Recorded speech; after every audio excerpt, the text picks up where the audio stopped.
Assalamualaikum warahmatullahi ta'ala wabarakatuh. Alhamdulillah wassalatu wassalamu ala Rasulillah wa ala alihi wa sahbihi wa man walah. Bersama saya lagi Ustaz Syed Muhammad Nur Hisham bin Tuan Padang dalam Motivasi Pagi Radio IKIM terbitan Maslina Alias. Apa khabar sahabat-sahabat? Terima kasih kerana sentiasa bersama IKIM.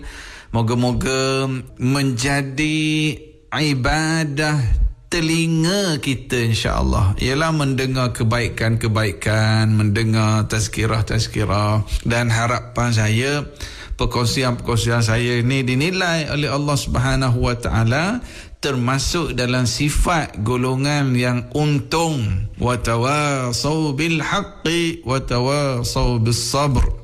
Inilah golongan beruntung sebab Allah Ta'ala kata manusia berada dalam kerugian. Wal asri innal insana lafi khusr. Semua orang rugi kecuali orang yang beriman, orang yang beramal saleh, illa allazina amanu wa amilus salihat wa tawasau bil haqqi wa tawasau bis sabr. Orang yang sentiasa saling berpesan dengan kebenaran, saling berpesan dengan penuh kesabaran. Sahabat-sahabat yang dikasihi sekalian, satu perkara yang saya pernah sentuh dah sebelum ni, tapi saya nak sebut lagi khusus pada musim Ramadan, di musim PKP, dalam suasana wabak yang masih lagi menghantui dunia pada saat ini, iaitulah berkenaan dengan satu perintah agama yang selalu kita baca dalam surah Al-Hujurat. Ya ayyuhallazina amanu in ja'akum fasiqun binaba'in fatabayyanu an tusibu qauman bijahalatin fatusbihu ala ma fa'altum nadimin. Allah Ta'ala seru orang beriman, wahai orang-orang beriman. Okey, sekarang ni bila kepala ayat tu orang beriman, yang mendengarnya hanya orang beriman akan take action. Hanya orang beriman yang akan ambil tindakan daripada ayat yang dibaca ni, sebab dituju pada orang beriman. Kalau kita tak ambil tindakan, bagaimana ayat ni sebut, nanti saya baca terjemahannya, sama ada dua. Sama ada kita pekak ataupun kita bukan orang beriman. Macam ginilah, kita nampak seseorang sedang berjalan, kita pun panggil dia, Pian.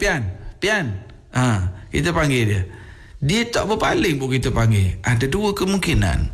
Kemungkinan pertama, yang kita nampak itu bukan Pian, sebab tu dia tak paling. Ataupun kemungkinan kedua, Pian sungguh tapi dia pekak dah sekarang. Ini contohlah. Okey. Begitu juga apabila ayat Quran sebut ya ayyuhallazina amanu, wahai orang beriman.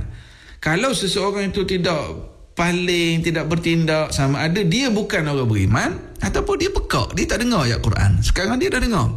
Almarhum Sayyid Qutb menyebut dalam bukunya Ma'alim fi Tariq, para sahabat Nabi, mereka ini apabila ada ayat Quran yang kepala ayat tu ya ayyuhallazina amanu, para sahabat Nabi akan terus apa ada nak perintah apa, sebab mereka ni orang beriman. Mereka terasa ayat itu sedang panggil mereka, ya ayyuhallazina amanu. Ya. Kata Syed Qutb, mereka ini seperti bala tentera yang sedang menunggu arahan daripada komandernya, serang ke kanan, ke kiri. Bila mereka dengar ya ayyuhallazina amanu, lalu para sahabat, okey, perintah apa ni untuk terus mereka buat, ataupun larangan apa ni untuk terus mereka tinggalkan. Okey, jadi ayat ini, wahai orang beriman, apabila datang fasik membawa berita pada kamu, fatabayyanu, hendaklah kamu tabayyun. Cuba sahabat-sahabat yang sedang dengar saya sebut perkataan tabayyun. Tabayyun. Sekarang yang bawa berita kita dalam Facebook, dalam TV, dalam semua ada. Dalam Facebook dan TV ni ada orang tak tutup aurat, ada orang joget, ada majlis ilmu, makna bercampur aduk sekali. Ya, telefon kita masing-masing semualah ada. Jadi sebab itulah apabila datang berita fatabayyanu, hendaklah kita tabayyun. Apa maksud tabayyun ni, Ustaz? Fatabayyanu, hendaklah kamu tabayyun. Kita nak sebut terjemah kata apa tabayyun selidik, siasat. Kalau orang bank disebut clarification, clarify. Bila kita terima satu-satu berita, terutamanya musim sekarang, Allahu Akbar, tentang ada yang dijangkiti, ada yang positif, ada viral tentang makan ni jadi sembuh COVID, membunuh virus corona, virus ni boleh mati makan ni, ada yang cerita orang kena tangkap kat sini, ada yang cerita kematiannya begini, ada yang pelbagai berita, ada yang cerita berkenaan dengan teori virus ini dicipta, ada yang cerita bahawa virus ni betul sungguh, ada cerita Amerika begini, ada cerita China begini, ada cerita tentang politik di musim coronavirus pun ada. Statement politik, tindakan orang politik. Ada juga berita tentang artis ini, tentang artis ini. Ada juga cerita tentang public figure ni, ada cerita tentang fatwa ni, ada cerita tentang cara nak sembahyang raya, ada cerita pelbagai. Maka fatabayyanu, hendaklah kita tabayyun, clarification, kita clarify betul ke ni. Bila tersebar berita, okey, statement daripada kementerian ini, kita rujuklah. Ada website kementerian, ada Facebook rasmi. Bila berita daripada majlis fatwa ni, cuba rujuk daripada website majlis fatwa ni. Ada berita berkenaan dengan artis ni, cuba tengoklah. Sekarang ni zaman Instagram, Facebook, boleh kita tengok. Kalau kita nak sampaikan, tapi kalau kita nak ignore, aku tak nak ambil tahulah orang ni aku tak nak ambil tahu. Yang penting aku nak fokus Ramadan, aku nak tadarus, aku nak jaga anak bini aku, stay at home. Tak nak ambil tahu sangat. Kalau tak nak ambil tahu, ignore. Maknanya terima berita, sudah, tak nak cerita dah. Tapi in case kalau kita nak forward, in case kalau kita nak bersembang panjang pula, itu yang kena tabayyanu, kena tabayyun, supaya kita tidak menjadi orang penyambung lidah fitnah, ataupun kita tidak menjadi penyambung lidah menyebarkan aib orang, ataupun kita tidak menjadi penyambung lidah menyebarkan maklumat tidak betul. Inilah peringatan Rasulullah sallallahu alaihi wasallam. Baginda sebut kafa bil mar'i kadhiban an yuhadditha bi kulli ma sami'a. Cukuplah seseorang itu dianggap menipu apabila dia bercakap dengan semua perkara yang dia dengar. Semua yang dia terima dalam grup WhatsApp, dia forward je kerja dia. Semua yang dia baca dalam Facebook, dia bersembang balik. Dia tekan butang share. Ini penipu. Kata Imam An-Nawawi, syarah hadis tadi, cukuplah seseorang dianggap penipu jika dia duk cerita sembang, semua dia dengar, semua sembang balik.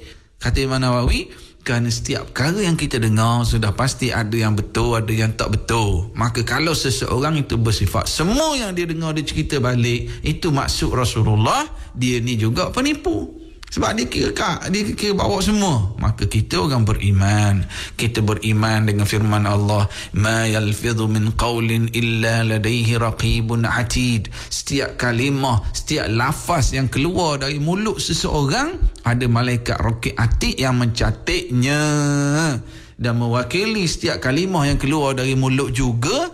Setiap perkataan yang kita tulis dalam Facebook, di WhatsApp, kita copy paste kan. Saya copy paste je ni, tak tahu betul ke tidak. Orang baca dah, dia siapa? Orang forward juga.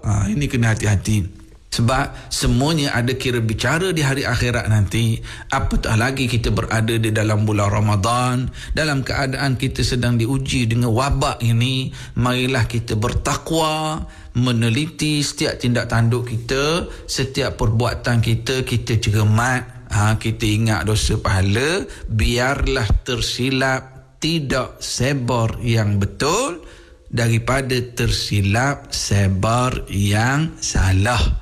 Moga-moga ada manfaatnya sahabat-sahabat sekalian. Saya ulang sekali lagi, biar tersilap tak sebar yang betul. Sebab kita cermat, tak tahu betul ke tak, kita tak sebar kan.